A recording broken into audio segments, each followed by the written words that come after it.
Hello，大家好啊，好耐冇見啦。今日呢條片真係快靚正，真係幾分鐘就可以搞掂呢個餸。你唯一需要嘅呢，就係將呢啲蘑菇丁清咗佢。咁蘑菇就唔可以洗嘅，所以揾啲紙巾抹咗啲泥佢就 OK 啦。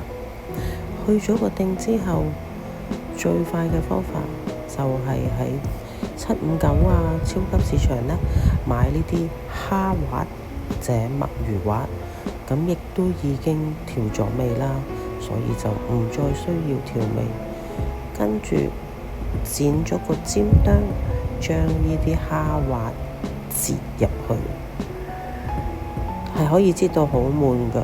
我呢度呢6粒蘑菇呢係差唔多用晒呢個蝦滑嘅。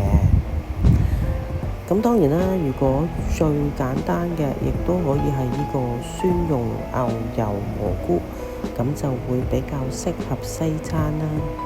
呢個呢，因為可能始終係蝦滑，我就覺得比較中式啲嘅，咁係可以做一個餸啦，或者做一個小食都得。咁總之擠完呢幾粒蘑菇仔呢，我就係擺咗喺氣炸鍋嗰度180度，大約係焗咗10分鐘度。咁當然你哋要拎出嚟 check 一 check 佢嘅。咁跟住就灑少少芝麻，咁就食得啦。希望你哋鍾意啦，拜拜。